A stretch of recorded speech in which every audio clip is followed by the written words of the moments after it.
Assalamualaikum warahmatullahi wabarakatuh. Halo semuanya. Perkenalkan, nama saya Siva Ramadanti dengan NPM 2386206040. Di sini saya akan menjelaskan materi dengan berjudul Tunalaras. Baik, langsung saja ke materi ya. Di sini aku mau menjelaskan materi tunalaras. Jadi kalian semua tahu nggak sih tunalaras itu apa? Jadi kayak apa sih tunalaras itu? Baik, aku jelasin ya. Jadi tunalaras ini adalah kondisi anak yang mengalami gangguan dalam emosi mereka dan perilaku mereka, sehingga mereka ini biasanya kesulitan menyesuaikan diri mereka tuh kayak di lingkungan, baik di lingkungan sekolah maupun di lingkungan rumah mereka, kayak masyarakat. Nah, anak tunalaras ini juga biasanya tuh kayak kesulitan mereka tuh dalam mengontrol emosi mereka. Jadi mereka tuh kayak lebih mudah marah, sedih, dan cemas tuh yang kayak benar-benar berlebihan. Nah, biasanya juga anak-anak tunalaras ini menunjukkan perilaku yang tidak sesuai aturan, kayak lebih kayak yang aktif gitu ya. Nah, terus mereka ini kayak mengalami kesulitan dalam hubungan sosial juga, kayak pertemanan dan lain-lainnya. Nah, mereka ini biasanya terganggu juga dalam proses belajar mereka. Jadi tunalaras ini kayak bukan hanya nakal, tetapi mereka ini ada hambatan dalam pengelolaan emosi dan perilaku yang mempengaruhi kehidupan mereka tuh sehari-hari. Baik, selanjutnya tuh ada materi hambatan tunalaras. Jadi anak tunalaras ini memiliki beberapa hambatan utama yang saling berkaitan. Nah, yang pertama itu ada hambatan emosi. Jadi anak-anak tunalaras yang memiliki hambatan emosi ini, mereka tuh kayak lebih mudah marah, cepat tersinggung, cemas berlebihan. Mereka tuh juga kadang sedih terus menerus, dan mereka ini sulit mengendalikan perasaan mereka. Jadi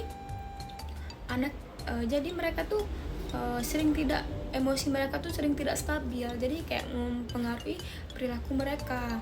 Nah, yang kedua tuh ada hambatan perilaku. Nah, hambatan perilaku ini anak-anak tuh kayak sering melanggar aturan, kayak anak-anak tuh agresif. Jadi kayak anak-anak tuh sering memukul, berantem sama temennya. Itu mereka juga tidak disiplin. Atau perilaku orang itu kayak menyimpang, lebih ke nakal, aktif gitu. Nah, perilaku ini sering muncul itu karena bentuk emosi yang tidak bisa mereka kontrol itu. Nah, yang ketiga itu adalah hambatan sosial. Nah, hambatan sosial ini anak-anak tuh kayak lebih sulit mencari teman, tidak bisa bekerja sama dengan teman, sering juga dijauhi oleh teman-teman kelasnya. Nah, yang keempat itu ada hambatan belajar. Nah, anak-anak tuh kayak lebih sulit fokus untuk belajar, tidak mau mengikuti pelajaran yang ada di kelas, sering mengganggu kelas, kayak kelas tuh kayak jadi lebih berisik gara-gara mereka. Jadi anak-anak yang lain tuh kayak sulit untuk belajar gara-gara mereka ini. Mereka tuh kayak memiliki prestasi yang rendah karena mereka ini kayak memiliki hambatan-hambatan yang ada di atas. Selanjutnya tuh ada materi layanan pendidikan. Anak tunalaras ini tetap bisa belajar seperti anak-anak yang lain, tetapi mereka tuh lebih butuh cara mengajar yang lebih sabar dan khusus. Nah, yang pertama itu ada sekolah inklusif. Sekolah inklusif ini adalah belajar bareng teman.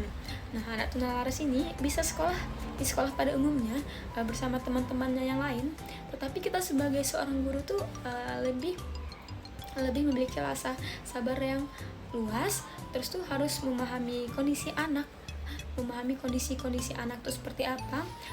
Juga tidak boleh membedakan anak-anak tersebut. Nah, intinya itu kayak lebih anak itu tetap belajar bareng, tetapi dengan cara mengajar yang disesuaikan.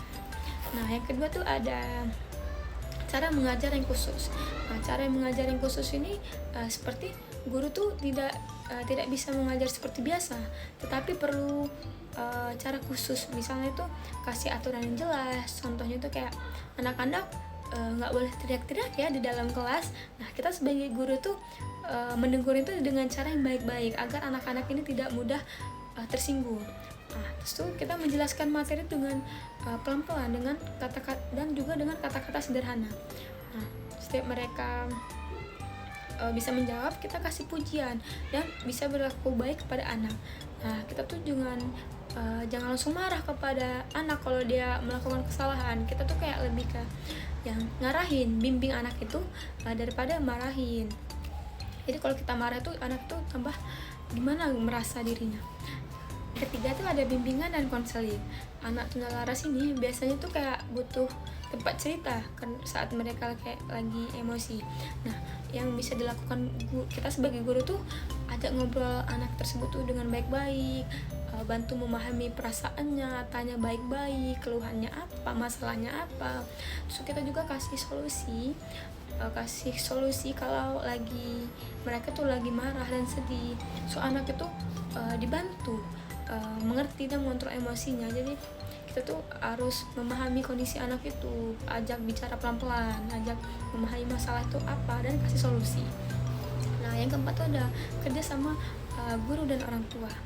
Nah, orang tua tuh juga harus saling bekerja sama dengan guru. Jadi agar orang tua itu paham kondisi anak itu gimana, perubahan anak itu seperti apa. Orang tua tuh bisa lanjut membimbing anak di rumah, sama-sama pakai cara yang konsisten biar anak ini tetap stabil emosinya. Jadi tidak hanya guru yang mengajarkan anak, tetapi orang tua juga bisa dengan cara yang bareng-bareng. Itu beberapa cara layanan pendidikan untuk anak tunalaras.